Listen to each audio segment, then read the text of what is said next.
गर्भवती नारी का जब गर्भ रहता है और उस समय पर गर्भ में जब संतान रहती है और ग्रहण, चंद्र ग्रहण हो चाहे सूर्य ग्रहण हो, ग्रहण अगर पड़ता है तो परिवार में, शास्त्रों में ऐसा वर्णन आता है कि गेरू, गेरू मतलब लाल चंदन। कौन सा चंदन? जम के बोलो जरा। लाल चंदन। ये गेरू तो बाद में आप लोगों ने उधर पे लगाना चालू करा, पर नियम यह है कि गर्भ में अगर बच्चा रहता है तो ग्रहण पड़ता है, चंद्र ग्रहण पड़े, सूर्य ग्रहण पड़े, तो जो नारी का गर्भ रहता है, भले वो 3 महीने का हो, 2 महीने का हो, 1 महीने का हो, 8 महीने का हो, 9 महीने का हो, 10 महीने का, नारी का अगर गर्भ है तो बुजुर्ग लोग भी कहते हैं, उनको ये भले नहीं मालूम होगा कि क्यों गेरू लगाते। गेरू नहीं, लाल चंदन की 3 रेखा नारी को अपने पेट पर खींच लेना चाहिए। क्या होता है तो कहा बच्चा विपरीत पैदा नहीं होता, बच्चा स्वतंत्र स्वस्थ अच्छा पैदा होता है, सुखी पैदा होता है। आप में से कितनी माताएं जो जानती हैं इस बात को? हाथ उठाओ जरा। जानती हैं सर कि जब गर्भ में बच्चा रहता है तो माताएं कह देती, सास कहती थी बेटा थोड़ा गेरू लगा लेना, पेट में थोड़ा सा गेरू लगा ले, थोड़ी सी मिट्टी लगा ले, थोड़ा सा कुछ पेट पर लगा ले, क्योंकि ग्रहण पड़ रहा है। क्यों? अगर ग्रहण पड़ी हुई संतान जन्म लेगी तो ये अपने ही धर्म का विरोध करेगी, सत्य का विरोध करेगी, गलत मार्ग पर चलेगी। और अगर शरीर पर एक त्रिपुंड लगा दिया गया, पेट पर ग्रहण के समय पर गेरू लगा दिया गया, लाल चंदन लगा दिया गया, तो जो बच्चा जन्म लेगा वो माता पिता के विरोध में कभी नहीं खड़ा हो सकता, धर्म के विरोध में कभी नहीं खड़ा हो सकता, सत्य सनातन धर्म के विरोध में कभी खड़ा नहीं हो सकता, हिंदू धर्म के विरोध में कभी खड़ा नहीं हो सकता, हमारे पक्ष में हमेशा बना रहेगा। सनातन धर्म का कुल में पैदा होकर, सनातनी होकर, हिंदू धर्म में पैदा होकर भी अगर कोई हिंदू धर्म का विरोध करता है तो समझ लेना कि यह ग्रहण की औलाद पैदा हुआ है, यह साधारण नहीं है, ग्रहण से पैदा हुआ है। इसलिए सनातनियों का भी विरोध करने के लिए खड़ा हुआ। और आप सबसे निवेदन है, जब ग्रहण पड़े गर्भ पर भले गेरू की 3 लाइन खींच लो, चाहे लाल चंदन की 3 लाइन खींच लो, पर अपने गर्भ पर गेरू लगाना जरूरी होता है, क्योंकि बच्चा अपने माता पिता की भी नहीं सुनता अगर ग्रहण का भाव उस बच्चे पर पड़ जाए। अगर माता पिता को अपनी सेवा करवाना है तो गर्भस्थ बालक को जब ग्रहण पड़े तो शरीर पर थोड़ा सा त्रिपुंड लगा लेना चाहिए। क्यों? क्योंकि बुजुर्ग माँ बाप की जिंदगी खराब नहीं हो। कई बेटे ऐसे होते हैं माता पिता को नहीं गिनते, कई बेटे ऐसे होते हैं माँ बाप को 2 रोटी नहीं देते, वृद्धाश्रम में छोड़ आते हैं। समझ लो कि ये ग्रहण के पैदा बुजुर्ग माताएं बहुत पहले से कहती आई हैं, शायद यहाँ पे भी जितनी बुजुर्ग माताएं बैठी होंगी वो जानती होंगी। 9 महीने में नारी के गर्भ में जब 9 महीने बच्चा रहता है तो कोई 1 महीना ऐसा होता है जिस महीने में बुजुर्ग माताएं कहती है कि नदी नाले मत नागो। बोलो सही है कि गलत? अरे जम के बोलो जी जी सही है। 1 महीना ऐसा होता है, वो 7वां हो कि 6ठा हो कि 8वां हो, जो आपके स्मरण में होगा। कई माताएं कहती हैं और बुजुर्ग माताएं कहती हैं तो बहुओं को लगता है ऐसा कोई होता है, ये तो ढोंग प्रपंच है, ये तो ढकोसला होगा, ये तो ढोंग होगा। पर उसका प्रसंग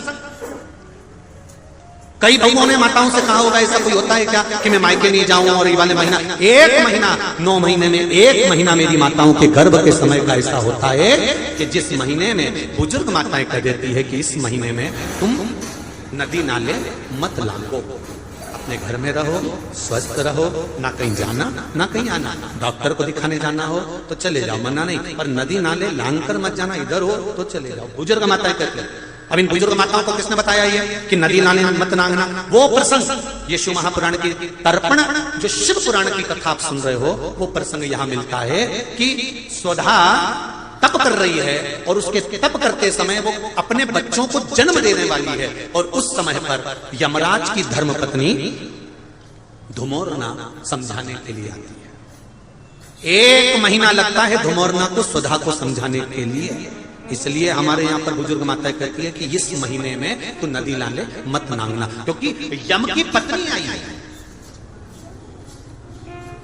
जब गर्भस्थ बच्चा रहता है, जब गर्भ में संतान रहती है, गर्भ में जब औलाद रहती है, गर्भ में जब संतान रहती है, तो नारी के 9 महीने में से 1 महीना ऐसा निकलता है बच्चा पूरी तरह से स्वस्थ होगा, धड़कन भी होगी, सब कुछ होगा, तुम भी अच्छे रहोगे। पर 9 महीने में 1 महीना कष्ट का तो जाता ही है, ये निश्चित है। क्यों? क्योंकि उस समय पर स्वधा के पास में धुमोरना यमराज की पत्नी आकर बैठी थी, जिस समय पर स्वधा अपने बच्चों को प्रकट कर रही थी, तब उस समय पर धुमोरना आकर विराजमान हो गई, यमराज की पत्नी आकर विराजमान। अब नई नई बहुएं तो इस बात पर विश्वास नहीं करती हैं, पर मुझे आश्चर्य इस बात का होता है कि बुजुर्ग माताएं कितनी विद्वान होगी पुराने समय की कि उनको शिव महापुराण की ये संवाद धुमोरना का यमराज की पत्नी का किसने सुना होगा। और ये बुजुर्ग माताओं को भी मालूम, इनकी सास ने और उनकी भी सास ने और उनकी भी सास ने, मतलब सनातन हिंदू धर्म कितना पुराना सनातन धर्म है, जरा विचार करिए कि वो आज तक चले आया। अब उसको लोग ढोंग के ले, ढकोसला के ले, चाहे कुछ के ले। अब ये तो अब यहाँ देखकर आप लोगों को कुछ शिव पुराण के, कुछ स्कंद पुराण के, कुछ पद्म पुराण के, कुछ अग्नि पुराण के, कुछ नर्मदा पुराण के कुछ उपाय यहाँ से बता दिए जाते हैं। अब उसमें लोग हमें टोटका वाला महाराज कहें, चाहे जो महाराज के, उनकी मर्जी। आग लगे बस्ती में, शिवर वाला रहे मस्ती, अपने को क्या करना उसमें, वो जो बोले बोलता रहे। शिव महापुराण की कथा कहती है, जन्म के बच्चा जब जन्म लेता है, जन्म के 1 महीने पहले अगर 1 लोटा जल शमी पत्र समर्पित कर शिव जी पर चढ़ा दिया जाता है तो नारी के गर्भ से जो बच्चा होता है वो कभी विकलांग नहीं हो सकता, मंदबुद्धि नहीं हो सकता, विवेकवान। नारी के गर्भ में संतान है, नारी के गर्भ में संतान। और एक बात और स्मरण रहे, नारी अगर गर्भस्थ बच्चा है और नारी को ऐसा लग रहा है कि ये जरूर कुछ परेशानी, कुछ कष्ट जीवन में आने वाला है, हो सकता है मेरे बच्चे को, शंका जो होती है उस समय पर भी स्वधा का स्मरण मूल हो जाता है। स्वधा का स्मरण, हम तो कहेंगे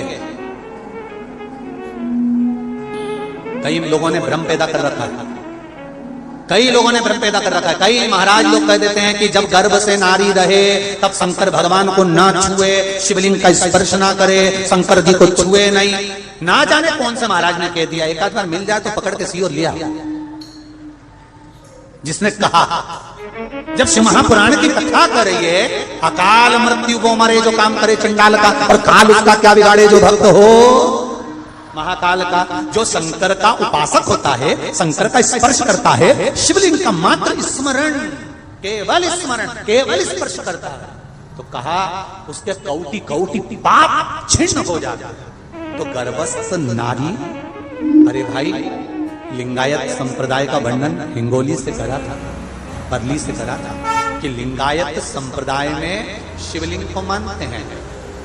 बच्चा गर्भ से जन्म लेता है, माँ जब तक बच्चे को दूध नहीं पिलाती, जब तक उसका गुरु मंत्र नहीं हो जाता। उसको लिंगायत संप्रदाय के संत आकर जब तक गुरु मंत्र नहीं दे देते तब तक नारी उसको दूध तक नहीं पिलाती।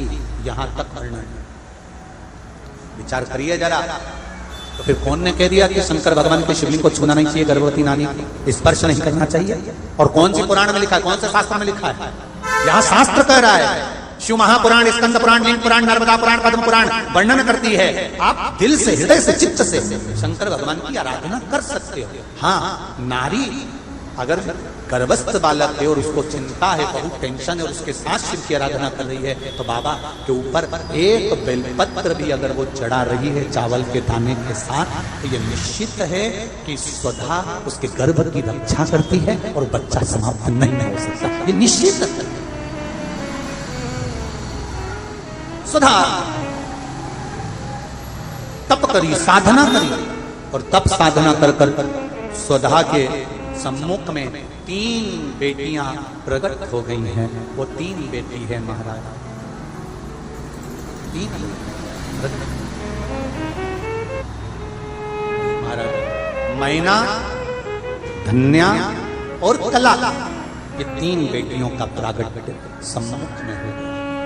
आप देखेंगे कल की कथा में कि मैना, धन्या, कला, इन तीनों के नाम से जिसको स्वप्न में सांप दिखते हो, मरे हुए व्यक्ति नजर आते हो, या घर में बार बार घात आ रही होती है, तो पितरों की 3 लड़कियां, मैना, धन्या और कला, इन तीनों के नाम से पीपल के पत्ते की बंदरवाल कैसे बांधी जाती है, जिससे घर में सांप भी नहीं निकलते, स्वप्न में सांप नहीं दिखते, और घर में कोई गलत कार्य नहीं होता। जैसे बच्चे गलत संगत की ओर नहीं जाते, मदिरापान, जुआ, वेश्यावृत्ति। आप में से कितनी माताएं जो जानती हैं इस बात को? हाथ उठाओ जरा। जानती हैं सर कि जब गर्भ में बच्चा रहता है तो माताएं कह देती है, सास कहती थी बेटा थोड़ा गेरू लगा लेना, पेट में थोड़ा सा गेरू लगा ले, थोड़ी सी मिट्टी लगा ले, थोड़ा सा कुछ पेट पर लगा ले, क्योंकि ग्रहण पड़ रहा है। क्यों?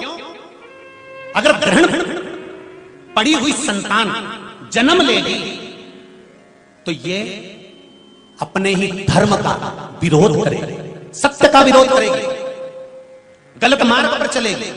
और अगर शरीर पर एक त्रिपुंड लगा दिया गया, पेट पर ग्रहण के समय पर गेरू लगा दिया गया, लाल चंदन लगा दिया गया, तो जो बच्चा जन्म लेगा वो माता पिता के विरोध में कभी नहीं खड़ा हो सकता, धर्म के विरोध में कभी नहीं खड़ा हो सकता, सत्य सनातन धर्म के विरोध में कभी खड़ा नहीं हो सकता, हिंदू धर्म के विरोध में कभी खड़ा नहीं हो सकता। हमारे पक्ष में हमेशा बना रहेगा।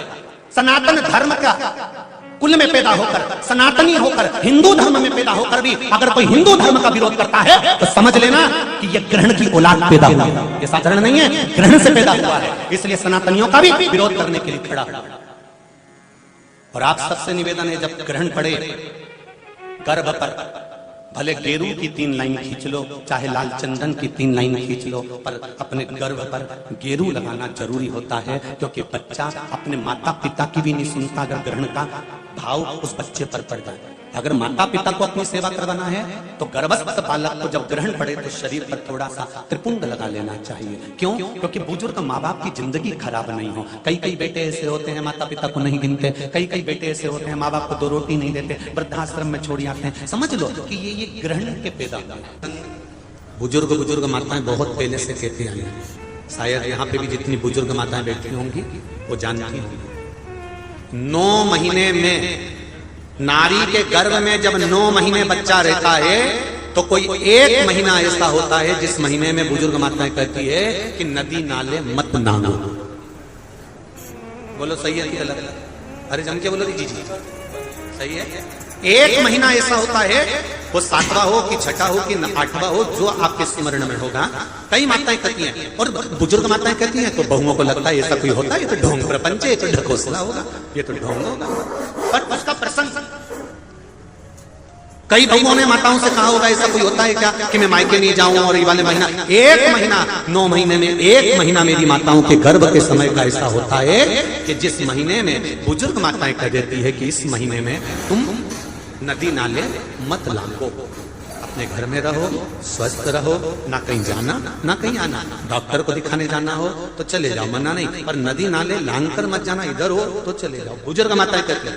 अब इन बुजुर्ग माताओं को किसने बताया ये कि नदी नाले मत नांगना? वो प्रसंग ये शिव महापुराण की तर्पण, जो शिव पुराण की कथा आप सुन रहे हो, वो प्रसंग यहां मिलता है कि स्वधा तप कर रही है और उसके तप करते समय वो अपने बच्चों को जन्म देने वाली है। और उस समय पर यमराज की धर्मपत्नी धुमोरना समझाने के लिए आती है।